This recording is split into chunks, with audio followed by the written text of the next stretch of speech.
Ladies and gentlemen, boys and girls, addicts of all ages, welcome to Canadian Sober, eh? I'm your host and resident alcoholic, Dougie Fresh. So glad you're here today. And we have an amazing guest for you. And it's kind of, it's a little bit different than our normal shows that we air. This person is not a recovering addict. They are not a recovering alcoholic. And I came to meet this person from our very own Scotty Fish, who we interviewed on this very show. And Scotty called me up one night and told me this lady's name and said, "You have to meet this lady, Rhonda Day." And I said, okay, who is she? What is she about? He said, "Oh my goodness, she's amazing.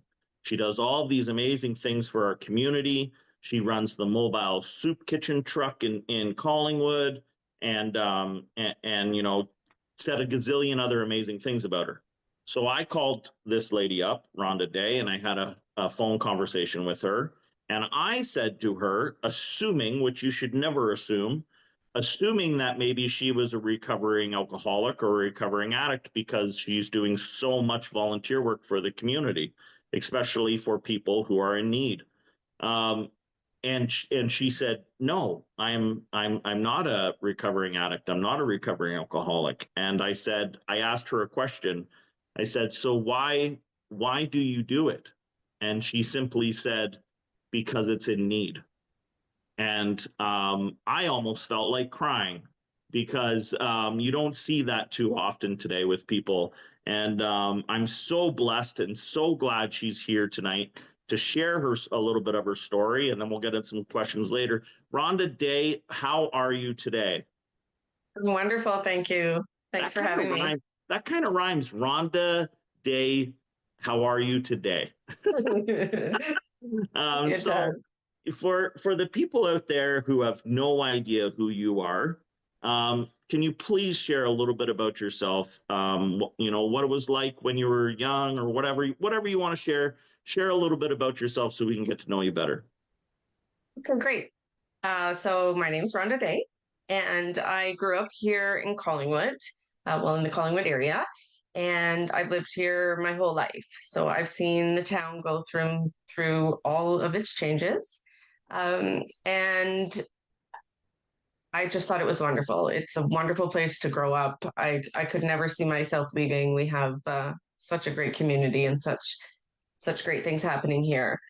But lately, I've noticed an increase in the people in need, the people that were sitting outside the bank panhandling. And I had an injury during COVID. I fell down a flight of stairs at my home, and I couldn't work any longer. I could barely walk. I was using a wheelchair, a cane, a walker. I was pretty much bedridden for about 3 years. So I really was quite depressed. And we had gone through all kinds of treatment and trying to figure out how to heal me. And nothing really was working. So I was pretty down on myself. And I ran a company that was doing well, and even it was now sort of shutting down. I was considering closing it completely because of my pain level. It was just too hard to deal with the life stresses. And I ended up in a treatment in Oakville, where I have an epidural and a nerve ablation between 9 to 12 weeks in between. So I started to get a little bit of relief finding this treatment. And I was able to walk, and I'd go into town and I carry a little thermos of chili in a backpack that turned into a chair. And I'd sit downtown with some of the panhandlers, and I'd give them hand warmers and some granola bars, a juice box, and a little bit of chili or soup or whatever I had made that day. And I came home feeling really good. And so in the beginning, I said it was a bit selfish of me that I was using it to feel good. But they were feeling good also. So it was so nice to give back. But truthfully, I was doing it so that I felt better because I was in such a dark place. Um, so that's how things started. I was helping those who would reach out on Facebook. They would be looking for food, and I would take them what I could, or I'd make something, make a meal, and bring it to them. And then a group of us had met just at a roadside encampment that was right on the water near where I had grown up. And it was really messy, and we were discussing how we would clean it up and what we could do. And one of the councilmen that were there at the moment, Chris Potts, sorry, I forgot his name for a moment, Chris Potts, he said he would lend us his catering truck and we could serve meals in the evening since his truck wasn't being of use in the evening. So we very quickly figured out how to work that out. My organization skills are pretty top notch. I can really delegate quite quickly and figure out a solution to any sort of brick wall I went against. So in the beginning, we got restaurants to donate the soup. And I had a few volunteers that would meet at a church near Chris Potts's house, actually, to bowl the soup, and we'd take it out in his food truck. So it worked out quite well. And during that time, we really gained a lot of volunteers, and a lot of people noticed what we were doing. So it grew incredibly quick, really fast. It was shocking, really, how quickly within just a couple of months we were as a group quite a big deal. And we were connected with a few pretty important people in town who matched us up with Elephant Thoughts. So, Elephant Thoughts is another charity in the area. They run the youth center in town, and they run quite a few things across the world, really. And they started to support us as a nonprofit. So we can use their charity number to apply for grants. We can use their charity number for people to donate money, and we were able to build this organization up so we could pay a regular driver and pay insurance for the van that we were using. And the youth center at that time, run by Elephant Thoughts, was running a program for underserved youth. They would learn culinary skills and job readiness skills. And so through that program, these students were supporting us by making food. So we no longer had to rely on the restaurants to make those donations. We could make them ourselves. So between the youth at the youth center, run by Elephant Thoughts, and my volunteers at Hope Chapel, we could make quite a bit of food. The Elephant Thoughts also has a pretty secure food recovery program going on. So they go through Second Harvest, and we were able to get that food as well. So we pick up the food from the grocery stores and we bring it back to cook the food. And we noticed at that point that we had quite a bit of food. What were we going to do with this? So we started a hamper program where we would fill hamper boxes once a week and deliver those hampers to families that were food insecure. So it started out with just a small little group, and now we're up to 30 hampers that we deliver through the area each Monday. And we got those families. Those are families with homes through a local school. So I reached out to a principal and said, "What families do you feel could use our assistance?" And she gave me a list, and so we just began to help that way, and it slowly has grown. We also run a market. I call it the free market pantry. We run it outside of the Legion Monday, Wednesday, and Fridays at 11 a.m. And that is all donated through the food recovery as well. So we pick up the food from the grocery store and we take it to the Legion, and that's open to anyone in the community that can get there. We are on the bus route, and it can be a pretty big amount of people that are there, maybe 30. Some days it can be pretty overwhelming to see the amount of need for that service. We also started running a laundry program really early on where the community could go and donate cash to a laundry cart at the laundry factory in Collingwood. And I have a volunteer that sits there twice a month for a few hours, and we invite those who are unhoused to come and do their laundry. So we let the local shelters know that it's laundry day, and we try to spread the word to those that are struggling that they can go, and there's a snacks there and a drink and a lovely volunteer who spends some time with these folks and helps them in any way she can as well. So the driver for the van goes out the Monday, Wednesday, and Friday now to serve the meals to those in the community, and we have about 5 or 6 stops throughout the town to serve those who are unhoused with hot or cold meals depending on the temperature, and any other items that they need. We have tons of hygiene and tents and boots and shoes and you name it, we've got it in that minivan, and it seems to be a great service for them. They can get the help that they need, and we try to push any local services that we think would be able to assist them further. But we've always tried to keep our focus mainly on food insecurity, because as a whole, home unhoused is a big stress for everyone. So we try to keep it strictly to food insecurity. I felt it was necessary. How could they better themselves? I always compared myself to being hangry.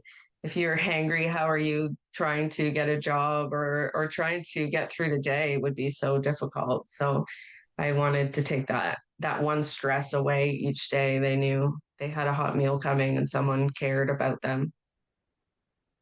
So that's what I do. Rhonda, I'm sitting here listening to you share all of that, and I would be lying if I was to tell you that I didn't want to cry. I'm almost a little emotional right now that, somebody who isn't in recovery, somebody who isn't a recovering addict or alcoholic who has maybe come down on really hard times. I know you had your accident and things like that.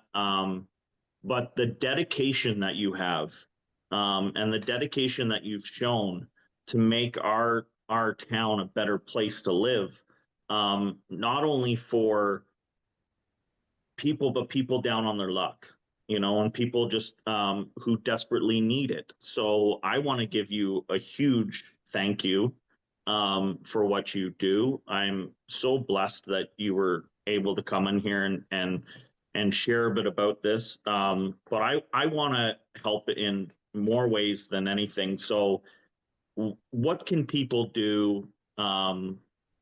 Anybody watching the show who maybe has no idea what this is about, who anything, is there a website they can go to? How can people get in contact with you to donate anything, whether it's money, food, or whatever? So at the moment, we don't have a website. We can email me at it's Mobile Soup Kitchen our day at gmail.com, or join our Facebook groups. We have Mobile Soup Kitchen announcements and requests, as well as Mobile Soup Kitchen volunteers. So we have the 2 Facebook groups. That's a great way to get involved, find out what we're doing, get our schedule. We keep a online volunteer sign up, so the volunteers can have a look at all the things that we do and can sign up wherever suits them best. We do way more than I could list. We rescue food from everywhere. We make harm reduction kits for the health unit themselves. Also, they needed volunteers. When I went to pick up our harm reduction kits, they said, they were really struggling to find people to pack them. So I said, "Oh, I have the volunteers. I'll do that." So we do a little bit of everything, organizing our pantries, even just the donations getting to our storage need to get to the right place, whether it needs to be the pantry at the library or we drop at the low income entranceways of the buildings as well, just to put it in the right space, because we get quite a bit of donations, and we'll accept them all because we've figured out where each thing should go and who needs what the most. So yeah, it's best to join our Facebook groups and see how it all can be fixed Yeah. as best we And then, can. and if people out there watching, if also, if you just want to, if you know where I am, or how to get a hold of me, you can get a hold of me and do the same thing, and I will make sure that Rhonda Day gets all of this stuff. So that's amazing. Um, have you noticed, and this is kind of a question I ask maybe recovering addicts or something like that, but I'm sure you deal with a lot of those kind of people as well. Um, you know, do you feel that there's a stigma against people that you try to help? Right. Yeah, absolutely. Absolutely. I've sat with them even in the beginning when I was sitting there. I was spit on, just not knowing that I wasn't part of that. Yeah, it's disgusting. The way they can be treated is terrible, and they all need help. Everybody does. And sometimes along the line, I say we feed them in jail, but we don't support them when they're not. um, Everybody deserves to eat. So Mm, it's something that is so important. They yeah, can't better themselves the way they are, and some of them, that's all they need is just some love and support to yeah, know someone cares and that there's something to move forward to. They get stuck, and yeah, I we have had some recover. It is so great. I say it's so nice to see their sober eyes. I just love it to catch someone that's come out clean and has a good story is so great. But yeah, to support them through it is tough for sure. It's hard to see your buddies be messed yeah, up. yeah. So, And you probably develop a connection with some of these people and a friendship, absolutely. and if you're seeing them all the time. Has there been anybody that you've helped per se, like maybe someone who has taken advantage of the services you provide, and then turned around when they got maybe a little better or something like that and said, I want to help? Has there been anybody like that? Yeah, for sure. Scotty being one of them. Yeah, Scotty was one of our first who I saw struggling for quite some time, and now he's our strongest supporter. That guy will volunteer anytime I ask him, please, Scotty, I need your help to do this, and he's right on it. But yeah, yeah, so many of them want to come help. They love to be in the van. They want to always be right out in the thick of things. yeah, But yeah, we always they love our support. They are always so thankful and grateful for what we do, and they're always thanking us and saying how good the meals are. And it's just nice to get that positive feedback as well from yeah. them, and feels makes you feel good. Yeah, absolutely. And it probably going to make Scotty Fish feel good that he's even getting love even when he's not being interviewed, for crying out loud. You hear that, Scotty? Um, you Yeah. so this has to, in my opinion, and this is a question, and I think it's a great question. It's a question from our producer Deanne. You know, this has to play a part on your emotions, or your feelings and your heart. When you see people in need and people that need help. How do you deal with all of that stuff? Yeah, sometimes it's overwhelming for sure. In the beginning, I was just proud. It made me feel so proud, and I felt that a lot. And then there was loss, and that was tough. That was hard to deal with. Is to lose some or worry you're losing some. Is these are your friends now, so yeah, it does drain on you, and we we as a volunteer group, we do try to communicate that with each other so that we have the support of each other as any support group would to just let your feelings get out there and talk about them. So Mm. you can, and the more more volunteers I have, the more I can unload onto them more of our duties as well. So it's not always on me. It's not as overwhelming as the founder of the mobile soup kitchen. I don't have to do as many duties as I once did. But yeah, it can be overwhelming. Right now we're really pushing to become our own charity, and tomorrow I have a board meeting. So yeah, within 2 years, it's really exploded, and that part is a bit stressful, but it's still also rewarding for sure. Mm. Yeah, it just is more good feeling than stress. So That's that's how I feel amazing. I'm in the right spot. It's not it's not so stressful, and I love it, even when it's sad and hard. Yeah. I remember the first time in the recovery rooms when they came in and somebody shared the news that someone had passed away. And I had worked with this gentleman a little bit, and I felt like someone had punched a hole in my chest and kind of took my heart out. And I felt so bad. Um, and at the end of the day, we try to do what we possibly can do to help these individuals. But at the end of the day, they have to want the help as well, right? That's right. And I like to look at it as I helped them as much as I could while they were here. So I Yeah. did what I could while they were here, and I'm Yeah. glad I made their life then joyful as best Yeah. to my ability. So Absolutely. So how many people would you say on average that take advantage of the mobile soup kitchen services? I'd say on a normal day we get around 30, maybe more, depending on how many are out and the weather. It can really fluctuate day to day. Um, but yeah, we usually take about 50 to 80 meals out each day because lots of them will take some for now and some for later, or they're heading to their friends and they'll take some for them as well. We don't like to run out. And we've Mm. figured out little options where we can take food. If we have too much, we go a little bit further into Wasaga Beach and reach out to those communities outside of Collingwood as well.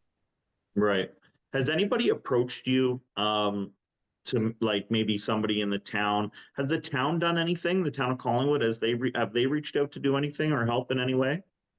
So we apply for grants that are offered to organizations, and they have supported us that way.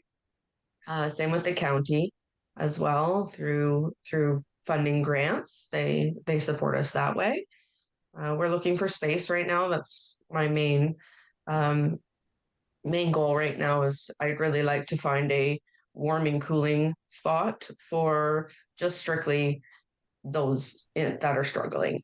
Right now, our community buildings is where they're allowed to hang out throughout the day, and I don't feel that this is a safe space for our community for them to be there. I'd like a one spot where we can offer all our services. We can have our laundry there. We can offer a hot meal every day.